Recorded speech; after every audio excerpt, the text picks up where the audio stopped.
Think I messed up by sleeping with my former boss in front of her husband. My former boss contacted me a few days ago with an unusual request.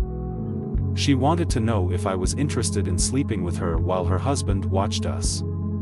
I said I was the wrong guy for the job, but she disagreed and said I was the perfect guy based on a random one-night stand we had years ago, before she remarried. She said her new husband wanted to watch her F'd another guy and she was into it. I agreed to discuss the possibility in person, especially when she offered to pay for dinner. I forgot how attractive she was until I saw her face to face.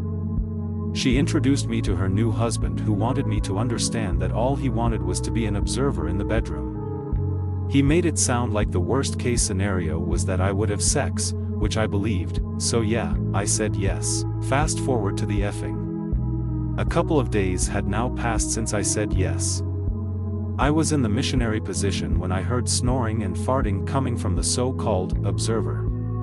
The husband passed out at some point, but obviously not quietly, which affected my concentration on the sex because the snoring was distracting and the farting was disgusting. My ex-boss apologized on her husband's behalf before grabbing the box of tissues next to the bed and aggressively hurling it at her unconscious husband.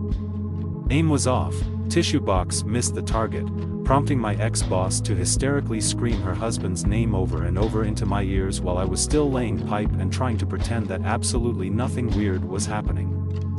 The husband eventually woke up after my ex-boss managed to scream his name at the top of her lungs. Cue all-out war. My ex-boss called her husband rude for falling asleep. The husband said he had a long day at work. My ex-boss scoffed and said he had no clue what a long day at work looked like because what he did in one day was nothing compared to what she had to do every day as an independent businesswoman. The husband said he had zero energy for another boss bitch speech. My ex-boss looked at me and said her husband had zero energy on a permanent basis. I asked both of them if they wanted me to stop effing and give them privacy because I was awkwardly thrusting in silence while listening to them. My ex-boss said I should ask her husband since the whole thing was his idea. The husband unexpectedly slapped my butt on his way towards the bedroom door and said I should come and call it a night. I didn't come, but I did call it a night when I realized that my desire to get away from my ex-boss and her husband outweighed my desire to get off. One night stand should have been enough, but I just had to come back for more, which I now regret. Update. So, there I was, face to face with my former boss and her flatulent husband once again. I agreed to meet them at the same restaurant as the last time because the free food was the only good thing I remembered. The purpose of the meeting according to my former boss was to clear the air following what happened. A phone call or a message or no communication at all would have been more than acceptable for me because I just wanted to move on, but my ex-boss insisted on restoring peace in person. I eventually said yes. The husband was in the men's room when I showed up for the meeting, which made me laugh a little on the inside because it seemed like an unintentional nod to how active his ass was during our previous interaction. My ex-boss thanked me for agreeing to meet with her and said her husband would join us soon. Meanwhile, she apologized for how unfortunate things turned out when we had sex before telling me that she had been brainstorming ways to improve the experience for next time. The husband emerged from the men's room at that moment and greeted me with an awkward fist bump and an unspoken, "hello again," while his wife was trying to convince me to accept another invitation into their bedroom. She persuaded me to at least hear her out before I said yes or no.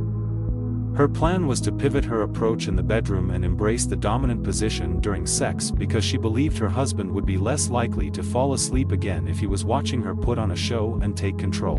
My ex-boss paused at that point and looked at her husband like that was his cue to swallow his sushi and add to what she was saying. The husband pointed his chopsticks at me and said he expected more energy from a young guy, but based on what he observed while he was still awake, I was effing his wife the same way he effed his wife whenever he's more in the mood to masturbate.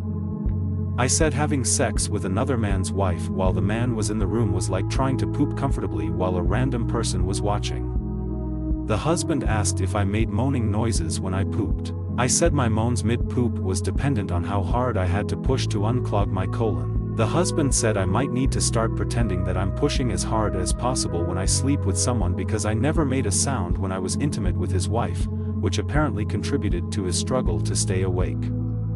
I said pretending to poop during sex was sound advice coming from a guy who was unable to stop farting while I was effing in front of him. My ex-boss pushed her plate away and said she lost her appetite listening to us. I said I didn't think I was sexually compatible with my ex-boss and her husband and suggested that they get another guy for the job. My ex-boss pointed out that the two of us were very sexually compatible when we had our one-night stand prior to her meeting her husband. I said I wouldn't call that sexually compatible since she was my boss back then and both of us were drunk. The husband sarcastically asked if it's another young employee his wife hooked up with. I said it was one of my more sexually experienced friends. My ex-boss said if it's not me then it's no one. The husband encouraged his wife to at least allow me to provide more information about my friend before instantly calling off the whole thing. The information I provided prompted my ex-boss and her husband to agree to meet my friend. I contacted my friend the following day and explained the situation. He became interested as soon as I showed him photos of my ex-boss. I shared his contact details with my ex-boss with his permission and thought that would be the end of my involvement in this circus. Little did I know that my friend would call me a few days later to ask me why the F I never warned him that the husband had a pit bull. I said I didn't know. My friend said he had to F my ex-boss in front of the husband and his hellhound. I asked my friend if the pit bull did anything to hurt him. He said the dog barked from time to time and then the husband would either shush the dog or, translate, and tell my friend what the dog wanted him to do or not do during sex. I was at a loss for words. My friend said the husband slapped his butt when he finished and called him a good boy. It sounded so ridiculous, I was struggling not to laugh. However, I did feel bad for my friend because I could relate. My friend said he would have punched the husband if the pit bull was not in the picture. I apologized for introducing him to my ex-boss and her husband. My friend thanked me for the trauma and said bye bro. I decided to do what I should have done after my last post and blocked my ex-boss. She's crazy, but I think she somehow married someone even crazier.